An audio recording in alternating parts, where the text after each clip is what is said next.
계속해서 개정 누리과정 놀이 실행자료 보도록 하겠습니다. 놀이 실행자료의 첫 번째 1부가 개정 누리과정과 교사의 역할이었습니다. 그쵸? 그래서 우리가 1부는 전 시간, 전주에 살펴봤고요. 지금 이 교사의 역할이 몇 가지가 있습니까, 선생님? 지금 두 가지를 소개한 겁니다. 2부에 놀이 지원자로서의 교사 역할을 한 거고요. 그 다음에 3부에서 협력자로서의 교사 역할을 이제 얘기를 한 거죠. 그래서 여기에서 1부에서 개정 누리과정과 교사의 역할에 대해서 통합적이고 전반적인 설명을 한 다음에 그 중에서 가장 중요한 역할 두 가지, 놀이 지원자로서의 교사, 협력자로서의 교사, 이 두 가지를 근거로 해서 더 자세하게 설명을 했는데요. 자, 선생님, 해설서만 중요한 건 아닙니다. 놀이 이해자료, 놀이 실행자료, 해설서만큼 권위가 있고 이 시험에서 그만큼 중요한 자료라고 생각을 하시면 됩니다. 그리고 이 임용이라는 게 시험 범위, 여러분들이 보시는 2022 학년도 유치원 임용고시에 시험 범위는요, 2019 개정 누리과정입니다. 그래서 2019 개정 누리과정에 어떤 가장 핵심이 되는 파트가 해설서, 그 다음에 놀이 이해자료, 놀이 실행자료. 물론 이것만으로 해서는 안 되지만 이게 가장 기본적이고 너무나 당연히 해야 되는 거고요. 그 다음에 이제 관련 이론들이 또 이제 이론들, 이제 두 번째 파트가 중요하게 되는 거죠. 물론 우리가 봐야 되는 파트 중에서 중요도는 의미가 없을 수도 있습니다. 왜냐하면 어느 한 파트라도 보지 않으면 시험에서 합격선에 들기 힘들기 때문에요. 여러분들께서 그 합격이라는 걸 하시려면 우리가 봐야 되는 모든 파트를 완벽하게 보시는 게 중요하죠. 이제 그 중에서도 이제 놀이 실행자료, 그 해설서, 놀이 이해자료, 놀이 실행자료는 가장 핵심이라고 볼 수가 있는데요. 거기에서 그래서 이제 선생님들이 해설서를 이제만 치중을 하시고 이제 놀이 이해자료나 놀이 실행자료는 공부를 안 하시는 경향이 있거든요. 근데 그러면 안 된다는 거예요. 놀이 이해자료, 놀이 실행자료 모두 해설서만큼의 권위를 가지고 해설서만큼 이 시험에서 중요한 거다. 그럼 공부를 안 하시고 시험을 가시면 안 된다는 거죠. 그런데 이 놀이 실행자료에도 굉장히 많은 이론이 숨겨져 있어요. 그 중에서 이제 이 놀이 실행자료에서 가장 중요한 거는 교사의 역할을 정의 내리고 있다, 설명하고 있다, 구체화시키고 있다, 이 점인데요. 여기서 1부에서 이제 구체적으로 교사의 역할을 얘기했다면 2부와 3부에서 이제 교사의 역할 중에서 가장 핵심인 놀이 지원자로서의 교사, 협력자로서의 교사를 설명했다는 거죠. 그런데 잘 보세요, 선생님. 협력자로서의 교사를 보시면 첫 번째 파트가 동료 교원, 가정, 지역사회, 그 다음에 지역 지원 체계 이렇게 되어 있거든요. 유아가 없죠. 유아가 없어요. 그래서 지금 여기에 보시면 2부의 놀이 지원자로서의 교사가 유아와의 관계에서 교사가 해야 되는 역할을 지적한 거고요.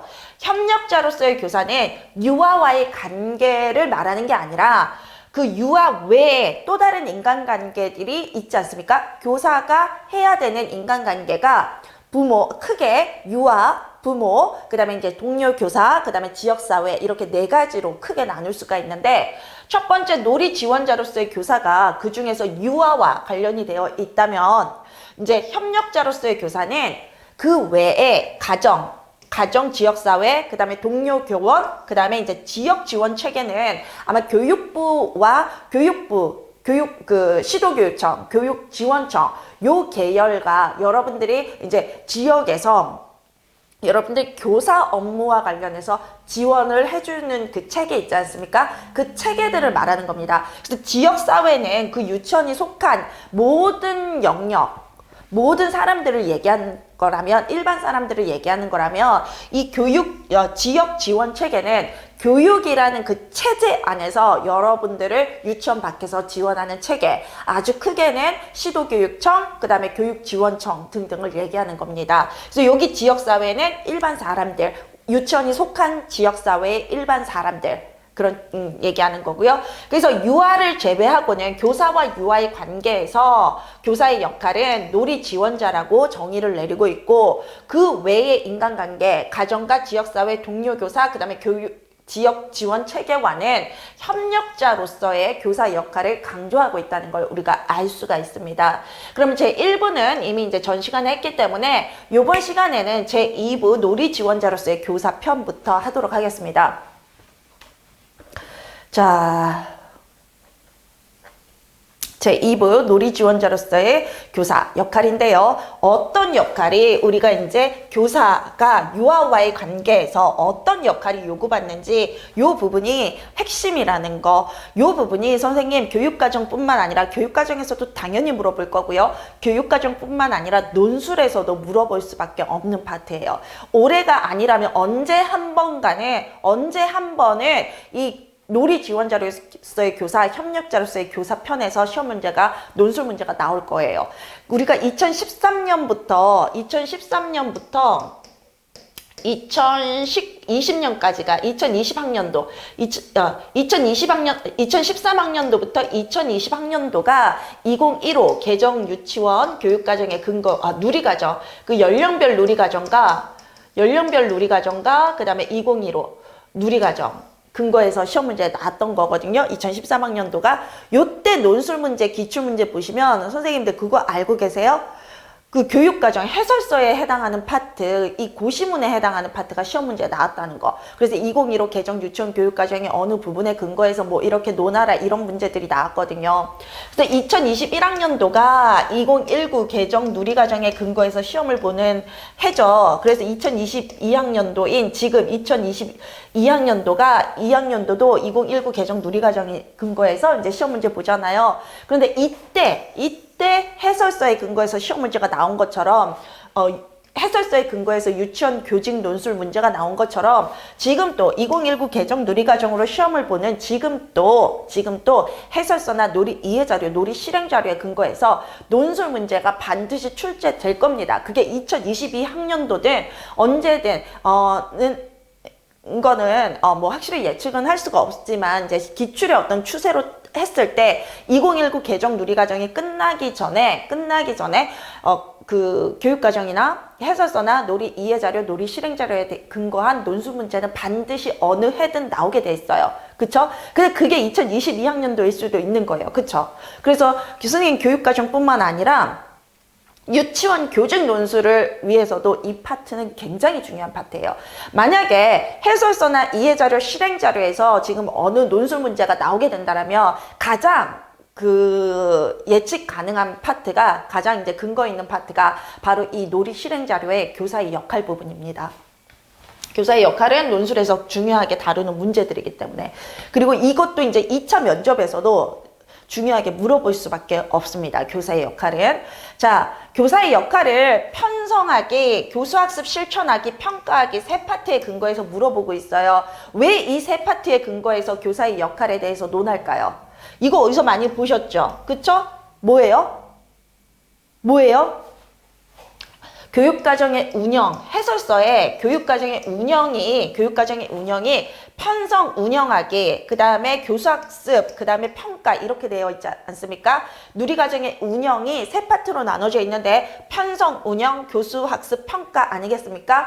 그런데 요 운영은 교사가 이제 교육과정을 어떻게 실행하고 전개해 나가냐의 문제거든요. 그래서 유아들과의 교수 문제가 아니라 교사가 그것을 어떻게 진행해 나가고 어떻게 한마디로 운영하냐, 교사가 어떻게 운영하냐의 문제예요. 그래서 요거 유아들과 관계 있는, 유아들과의 상호작용에서 관계 있는 편성, 운영은 삭제하고 편성, 교수학습, 실천하기, 평가하기 요 세 파트에서 교사의 역할을 논한 거예요. 한마디로 운영은 약간 문서적인 부분이라고 생각을 하시면 돼요. 물론 교육과정을 운영하는 거는 어떤 이제 실질적인 그런 것도 있지만 어떤 계획안적인 어떤 설계의 문제일 수도 있거든요. 그 틀에서 이제 진행이 이루어지는 거기 때문에 이 운영에 대해서는 유아들과의 상호작용이라기보다는 교사가 어떤 체계적으로 진행해 나가는 어떤 우리 반을 이끌어 나가는 어떤 그런 어떤 문서적인 얘기일 수 있고 또 이론적인 얘기일 수 있고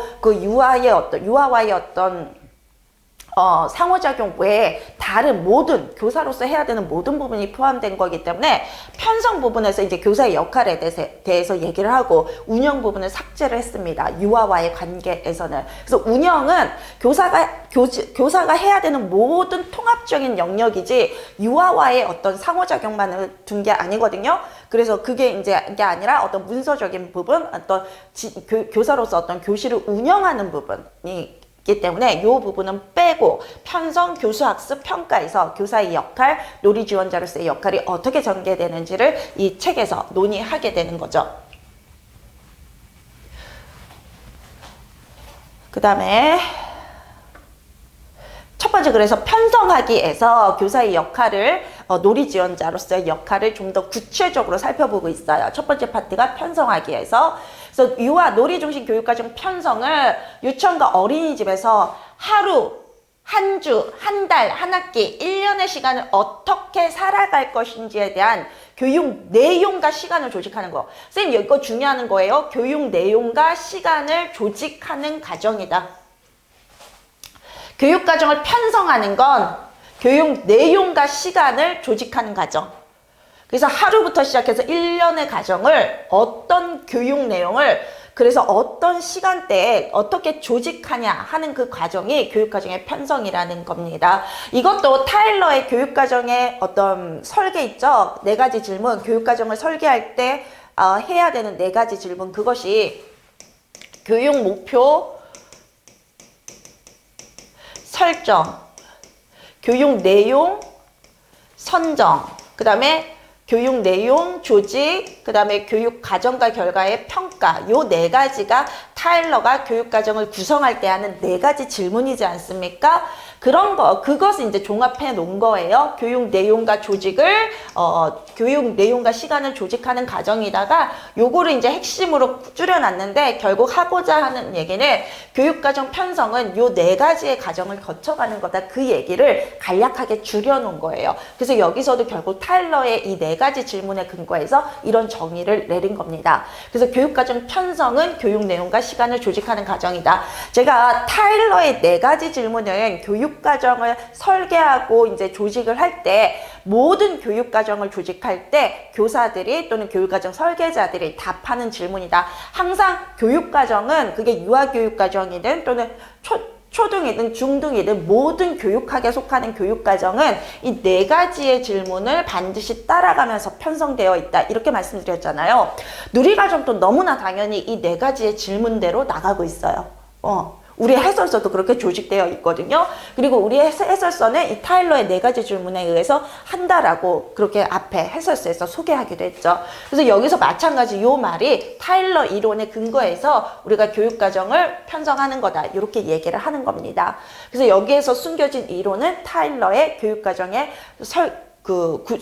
구성 4가지 질문입니다.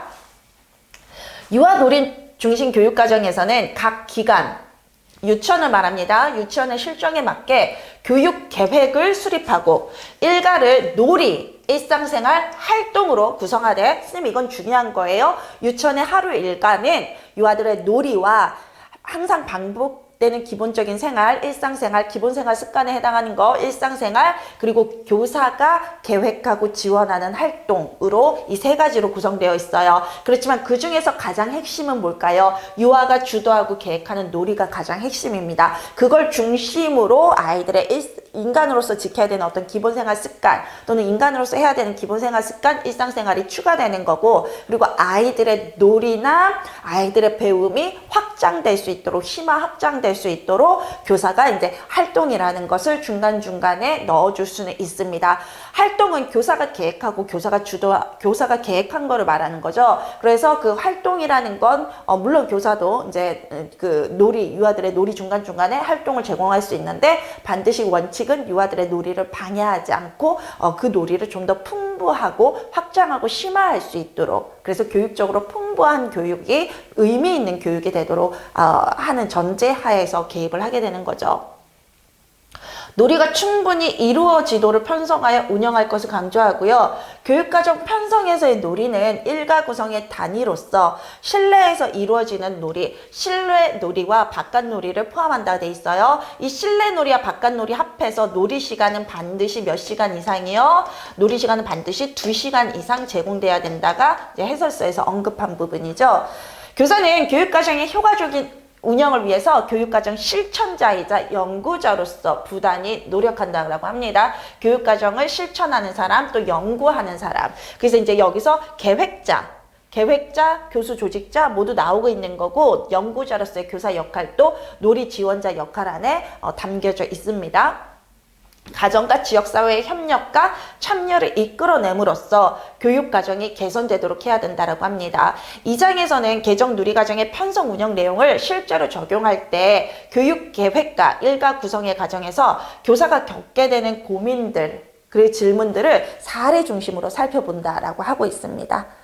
자, 첫 번째, 교육적 지원 계획해보기라고 하는데, 교육적 지원은 누구를 위해서? 뭡니까? 교육적 지원이라는 게 교사가 유아들의 놀이를 지원하는 거 말하고 있는 거죠. 놀이 지원자로서. 그쵸? 그래서 교육적 지원을 계획하는 게 있는데요. 계획하기라는 게 뭐냐? 요런 거 정의 잘 알고 계셔야 돼요. 논술로 쓸 수 있을 만큼. 그리고 교육과정에 나왔을 때 이게 계획하기입니다 라고 하실 수 있을 만큼 외우셔야 돼요. 교사가 유아의 놀이를 통한 배움을 지원하기 위해 교육과정 내용과 시간을 조직하는 것입니다. 교육과정의 내용과 시간을 조직하는 것이 계획하기입니다. 개정 누리과정에서는 교사가 미리 모든 것을 계획하여 그대로 실행하는 걸 지향한다 그랬어요. 지향한다는 건 배척한다, 싫어한다, 안 한다라는 뜻이에요. 그래서 우리 개정 누리과정에서는 교사가 미리 모든 것을 계획해서 그대로 실행하는 거 싫어해요. 안 하려고 해요. 그래서 2019가 나온 거예요. 지향하고 실행된, 이미 아이들이 실행되어진, 그래서 실행된 교육과정을 기록하는 거, 담는 거, 이 실행된 교육과정을 담는 것이 바로 기록이에요. 한마디로 유아들이 이미 실제로 놀이한 거, 진행한 그 놀이의 진행 과정, 놀이 흐름들을 교사가 이제 기록으로 남기는 거, 실행된 교육과정을 담는 것이라는 거죠. 강조하고, 만들어가진 교육과정이 아니죠. 유아교육은 단 한 번도 만들어진 교육과정을 한 적이 없습니다. 우리는 만들어가는 교육과정에 의미를 두고 있습니다. 교사는 전체 또는 개별 유아가 진행하고 있는 놀이에 초점을 두되 유아가 생활 속에서 경험하고 있는 크고 작은 관심사, 그 다음에 일상을 편안하게 유지하기 위해 필요한 경험, 계절이나 날씨와 같은 자연적인 현상, 그 다음에 기간의 특별한 행사 등을 반영해서 계획할 수 있다라고 합니다. 이런 것들 중요해요, 선생님. 우리가 교육과정을 구성할 때, 교육과정을 진행할 때 우리가 이제 무엇을 중심으로 교육과정을 진행하냐, 또는 놀이에 초점은 주지만 우리가 무엇을 추가적으로 더 반영해야 되냐, 이런 4가지 시험 문제에서 물어볼 수 있는 거예요. 외우셔야 돼요. 유아가 생활 속에서 경험하고 있는 크고 작은 관심사, 일상생활을 편안하게 유지하기 위해 필요한 경험, 그 다음에 계절이나 날씨와 같은 자연적인 현상, 기간의 특별한 행사, 이런 거 외워두셔야 돼요. 놀이를 중심으로, 놀이를 초점에 두고 이런 것들을 반영하여 계획한다. 뭐냐? 관심사, 그 다음에 필요한 경험, 그 다음에 자연적인 현상, 특별한 행사 알아두셔야 됩니다. 개정 누리과정에서는 계획과 관련해서 각 기관의 지역적 특성이나 철학에 맞게 교육 계획의 양식이나 작성 시기, 활용 방법을 자율적으로 정하도록 합니다. 개정 누리과정은 유아가 경험해야 할 내용을 바탕으로 배움의, 선생님 이거 외우셔야 돼요. 통합성, 융통성, 자율성을 강조합니다. 자, 선생님 이 3가지 외우세요. 배움의 통합성, 그 다음에 얼마든지 놀이 흐름이 변화될 수 있는 융통성, 그리고 아이들이 만들어가는 자율성. 자, 개정 누리과정은 유아가 경험해야 할 내용을 바탕으로 그것을 배움의 통합성, 융통성, 자율성을 중심으로 진행해 간다는 거예요. 기존의 문서 양식으로는 담아낼 수 없거나 그럴 필요가 없는 부분이 생길 수도 있고, 작성의 시기가 놀이 후 이미 아이들의 놀이가 진행된 다음에 작성이 될 수도 있습니다.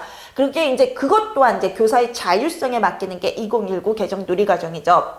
연간, 월간, 주간, 일일 계획안의 형식이나 분량을 자율적으로 할 수 있고요. 자, 선생님, 분량만 아니라 형식. 그래서 교사, 유치원마다 또는 교사마다 자기가 가장 교육적이다, 가장 효율적이다 생각하는 형식과 분량으로 유아들의 놀이를 기록하고, 그 다음에 교육과정을 기록하는 것입니다. 통합하거나 선택적으로 활용할 수 있다라고 합니다.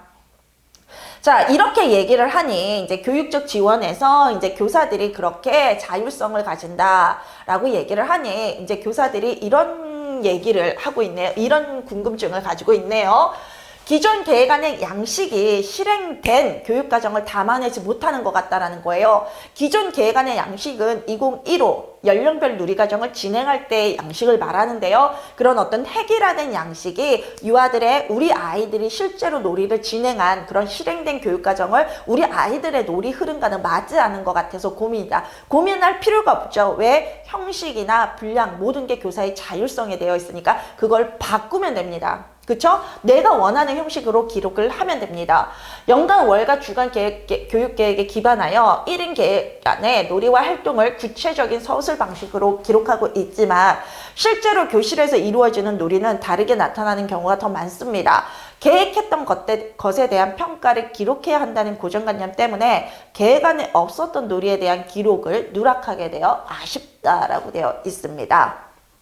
그러면 형식을 바꾸라는 거죠. 만약 당신이 그렇게 생각한다면 기존의 계획안 양식을 우리는 따르고 있지도 않습니다. 그래서 선생님이 변경하세요. 이렇게 얘기를 하는 거죠. 그래서 첫 번째 교육적 지원 계획하기에서 이제 그 계획안 어떤 형식과 관련해서 얘기를 하고 있어요. 첫 번째가 이제 연간 계획을 검토한다는 건데요. 연간 계획은 개정 누리과정에서 추구하는 인간상, 그 다음에 유치원의 철학, 지역사회의 특성, 개인 수준의 다양성을 고려해서 자율적으로 수립할 수 있어요. 여기서 말하는 개인이란 당연히 유아지만, 유아예요. 첫 번째가 유아예요. 그런데 여기서 말하는 개인이란 교사 개인의 특성이 될 수도 있어요.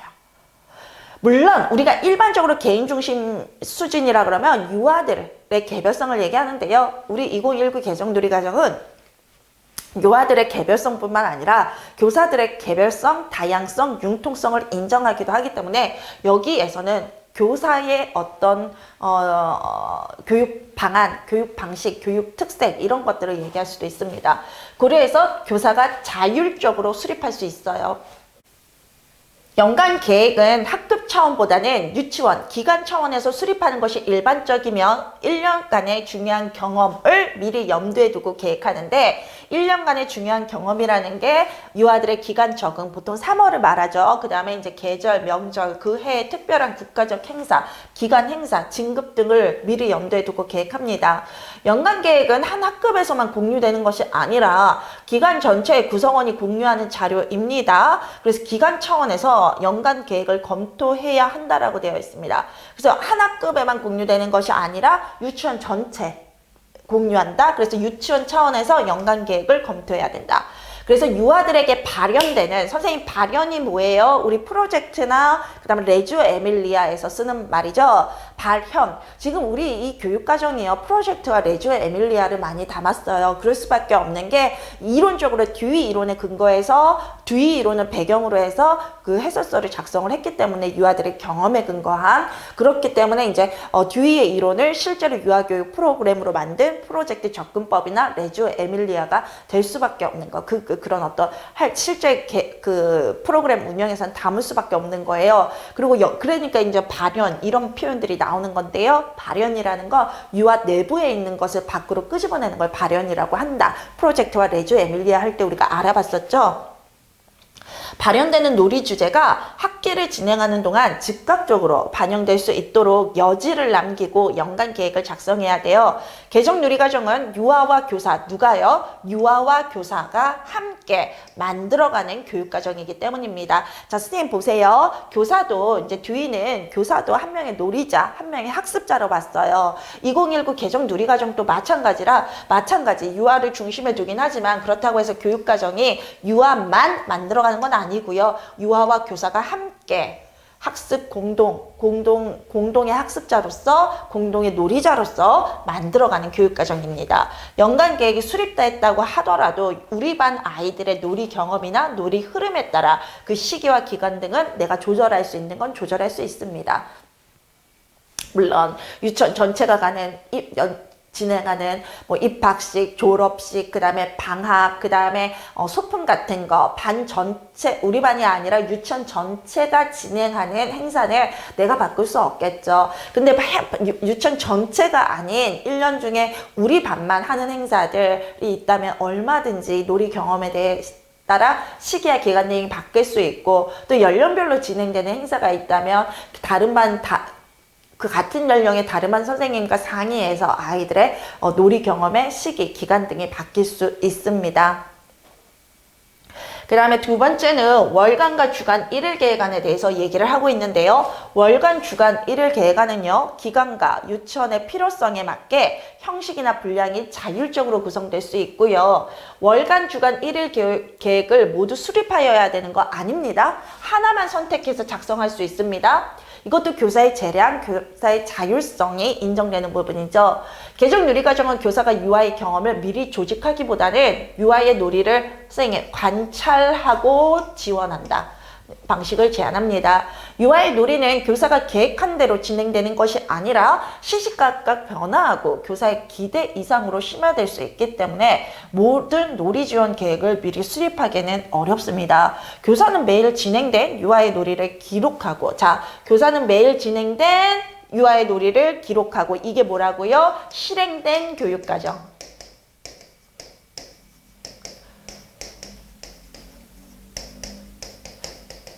다음날 지원할 내용을 간단히 계획할 수 있습니다. 매주 혹은 유아의 놀이 주제에 맞춰 지원 계획을 수립할 수도 있습니다. 계획안의 양식과 내용, 작성 주기는 각 기관의 유치원의 실정과 철학, 그 다음에 학급의 상황, 교사의 신념을 고려하여 자율적으로 결정하면 됩니다. 뭐라고요? 유치원의 실정과 철학, 학급의 상황, 교사의 교육 신념을 고려해서 계획안의 양식, 내용, 작성 중에는 이게 중요한 거죠. 자율적으로 결정하면 됩니다. 기간이나, 여기는 이제 2019는 유치원의 어떤 성격만을 논하고 있지 않습니다. 너무나 당연하게 개별 교사의 어떤 특성을 인정하고 있는데요.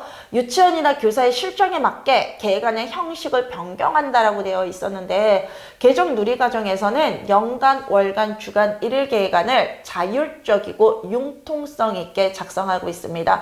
자율적이고 융통성 있게 작성하도록 하고 있습니다. 기존의 계획안의 생활주제, 소주제, 일과 중에 시간 배치, 누리과정 5개 영역이나 목표, 활동 개요, 준비물 등을 모두 기록하고 있었음에도 불구하고 실행된 교육과정을 충분히 반영하지 못하고 있다면 이를 어떻게 반영할 건지 고민해 보아야 합니다.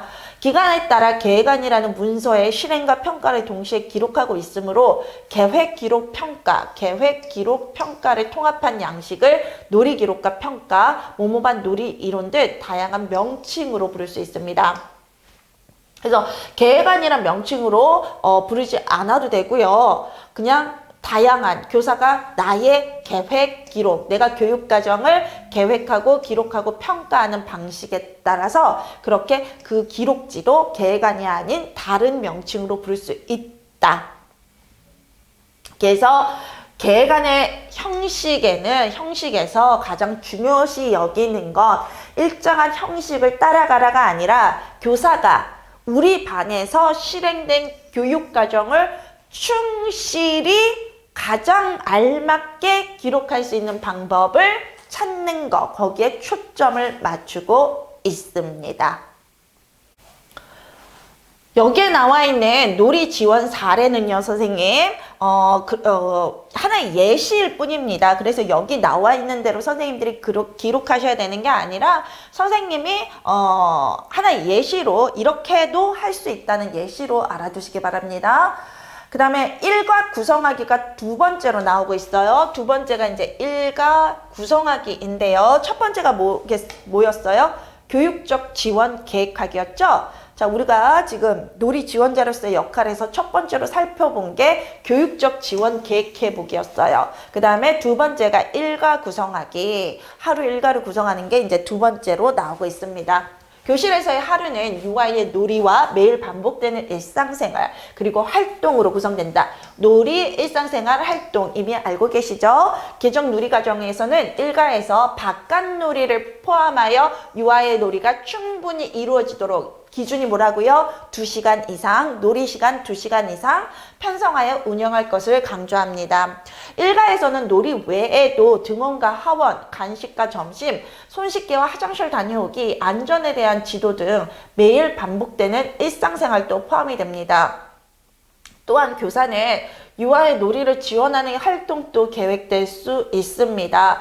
놀이, 일상생활 활동이라는 일과는 교사가 미리 계획할 수 있지만 유아와 의논하여 순서를 정할 수도 있고 날씨의 변화나 가장 중요한 거 놀이에 대한 유아의 흥미, 지속 여부에 따라 달라질 수 있습니다.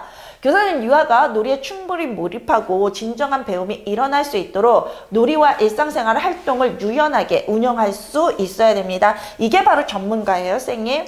유아들의 어떤 놀이와 일상생활 활동이 내가 계획한 대로 그대로 진행되어야 돼. 그렇지 않으면 나는 아이들과 무엇을 할지 또는 어떻게 해야 될지 전혀 모르겠어. 그렇다면 유아교육 전문가라고 우리가 논해줄 수가 없는 거죠. 순간순간에 놀이를 아이들과 함께 맞춰서 따라갈 수 있는 거. 그래서 우리가 정말 진심으로 유아가 돼서 한 명의 놀이자로도 할 수도 있고 또 교사의 입장에서 아이들의 놀이가 다른 방향으로 진행되더라도 당황하는 게 아니라 우리 아이들의 흥미가 이렇게 진행되는구나. 나도 이런 지원들을 해야 된다가 순간 즉각 거의 이제 반사적으로 나올 수 있는 그런 교사들이 이제 전문화된 교사. 유아교육 전문가라고 평가되는 거죠. 그리고 2019 개정누리과정에서는 우리 공립선생님들, 사립선생님들, 어린이집 교사들 마찬가지로 유아교육 전문가라고 칭해지고 있기 때문에 선생님들이 교사 자격증을 가지고 현장에 투입이 됐으면 이런 능력이 있다라고 인정을 해주는 겁니다. 그리고 당연히 여러분들에게 있는 것을 평가하는 게 바로 그 기준으로 공립유치원 선생님들도 선발할 겁니다. 자, 일과 구성에 대한 고민이 있는데요. 일일 계획안에 맞춰 운영하려니 놀이 시간이 제한적일 수밖에 없어요. 일과 중 간식이나 점심처럼 꼭 해야 되는 일상생활이 있고요. 교사가 계획한 활동이 있는데 놀이 시간을 충분히 제공하면서 일상생활과 활동을 어떻게 운영할 수 있는지 고민인데요. 선생님, 물론 간식이나 이제 점심은요, 아이들의 어떤 기본적인 의식주에 해당하는 거, 기본권, 그 다음에 기본 권리일 뿐만 아니라 또 그것들이 없으면 또 아이들의 건강 문제, 안전 문제과도 연결되니까 우리가 일상생활을 루틴대로 갑니다. 그런데 그 유치원의 하루생활 속에서 일상생활 부분이 있다 그래서 아이들의 놀이가 진행되지 않는다. 그건 말이 안 되는 얘기고요. 그런데 이 활동 때문에 못하는 경우가 있죠. 그럼 교사가 이 활동이 필요가 없는 거예요. 놀이가 진행되지 않으면요, 활동 자체가 필요가 없는 거예요. 그래서 교사가 활동을 삭제하거나 적게 주거나 꼭 필요한 활동만 제시할 수 있고요. 나머지는 놀이 시간으로 운영이 가능합니다. 아무리 점심이나 간식이 되는 일상생활이 있다고 하더라도요. 유아들의 하루 일과는 4시간에서 5시간이라고 이제 기준이 되어 있기 때문에 여기서 솔직히 이런 시간들은 1시간, 길어야 1시간 반을 넘지 않거든요. 그래서 나머지 놀이 시간이 충분히 나오는 거고, 놀이 시간이 충분히 안 나온다면 이 사람이 지금 일상생활을 지금 잘못 운영하고 있거나 교사가 계획한 활동을 일방적으로 주는 만들어서 일방적으로 주는 그런 교육과정이 지금 너무 익숙해져 있다라는 뜻밖에 안 돼요. 그래서 첫 번째, 놀이 시간을 충분히 운영한다에 대해서 설명되고 있는데요. 바깥놀이를 포함한 놀이 시간이 분절되지 않고 지속적으로 운영될 때 유아는 놀이에 몰입하면서 의미 있는 배움의 기회를 가질 수가 있습니다. 유아들이 놀이의 흐름이 끊어지지 않고 충분히 놀았다고 느낄 수 있도록 놀이 시간을 편성하는 것이 중요합니다. 교사는 놀이의 흐름을 중단했을 때 중요한 배움의 순간을 놓칠 수 있다고 판단되면 놀이 시간이 연장될 수 있습니다. 그래서 바깥놀이를 포함한 놀이 시간은 2시간 이상 이라고 되어 있지만 그런데 배움의 어떤 순간을 놓칠 수 있고 이 놀이의 흐름을 중단하면 안 될 때 이 놀이 시간은 얼마든지 연장이 가능한 겁니다. 그래서 놀이 시간은 일과 가운데 가장 우선으로 충분히 편성되어야 합니다. 그렇다고 해서 간식이나 점심 같은 그런 걸 빨 수는 없죠. 그래서 첫 번째가 이제 예시가 놀이 시간 연장하기인데요. 유아들이 배를 물에 뜨여보는 놀이를 하다가 상자를 이용해서 직접 탈 수 있는 배를 만들고 싶어하는 놀이 시간을 싶어해서 놀이 시간을 계획한 시간보다 연장했대요. 그렇게 연장해도 하루 일과가 유치원 하루 일과가 4시간에서 5시간 사이기 때문에 최소 4시간이기 때문에 뭐 이런 놀이 시간을 2시간 이상 3시간 줬다 그래서 뭐가 문제가 되겠습니까? 그쵸? 그래서 뭐 연장해서 제시하면 되죠. 일상생활이 융통성이 있고 유아 주도적으로 이루어져야 된다고 되어 있습니다.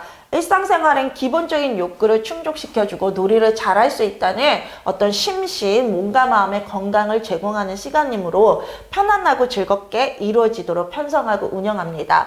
유아들은 놀이와 활동뿐 아니라 일상생활을 통해서도 기본생활 습관, 안전, 인성 등 다양한 배움의 기회를 갖습니다. 놀이, 활동뿐 아니라 일상생활을 통해서 기본생활 습관, 안전, 인성 등을 배웁니다. 그리고 이 말은요. 기본생활 습관, 안전, 인성은 일상생활과 활동, 놀이 모두에서 배운다 이 뜻이죠. 교사는 유아가 자율적이고 주도적으로 일상생활을 할 수 있도록 충분한 시간을 허용해 주어서 유아가 편안함을 느끼는 가운데 즐거운 배움이 일어나도록 지원한다라고 되어 있습니다. 교사는 유아가 자율적, 주도적 일상생활 할 수 있도록 충분한 시간 허용, 그래서 편안함을 유아가 느낄 수 있도록 그 가운데 배움이 일어나도록 지원해요. 교사는 놀이의 흐름을 지속하기 위해 유아의 기본적인 욕구를 방해하지 않아야 됩니다. 그런 기본적인 욕구를 방해하지 않는 범위 내에서 일상생활을 운영하고요. 일가중 시간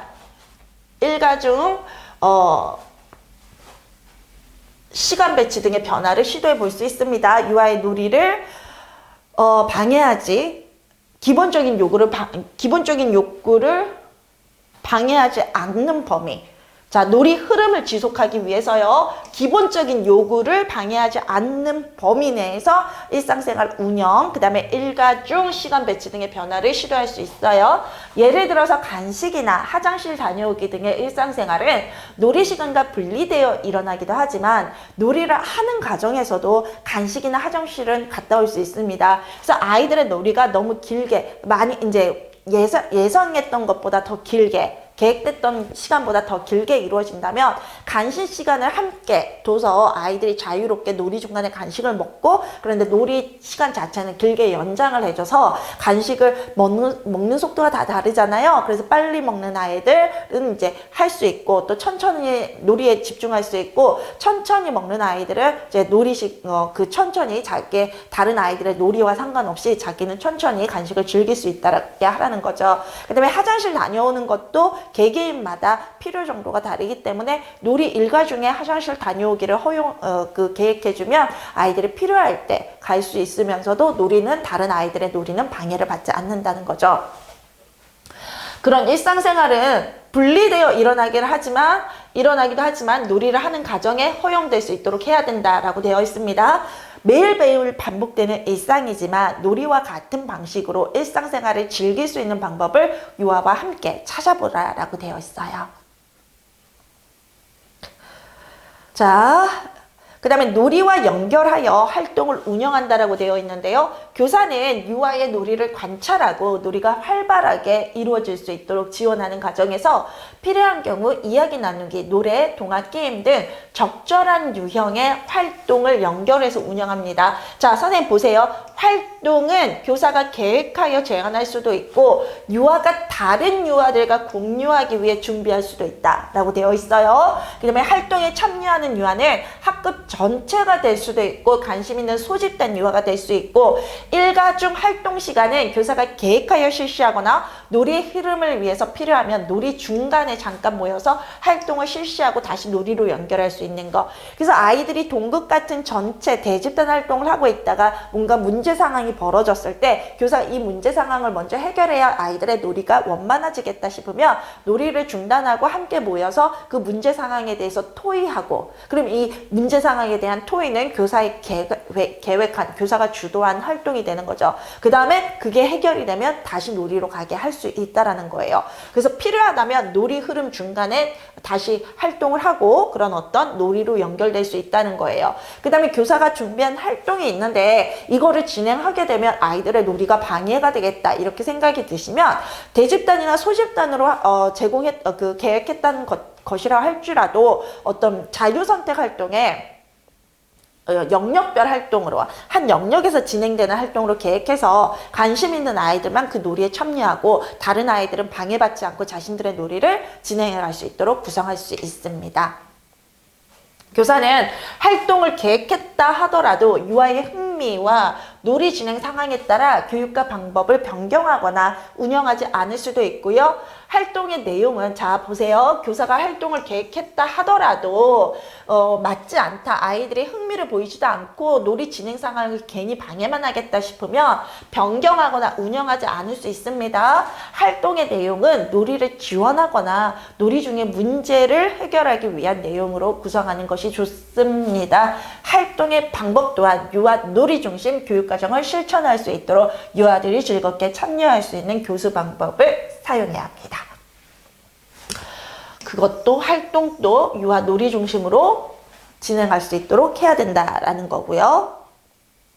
그 다음에 네 번째가 일가를 융통성 있게 운영한다라고 되어 있는데요. 교사는 유아들이 놀이 흐름이 끊어지지 않고 충분히 놀았다고 느낄 수 있도록 일가를 편성하는 것이 중요하다라고 되어 있네요.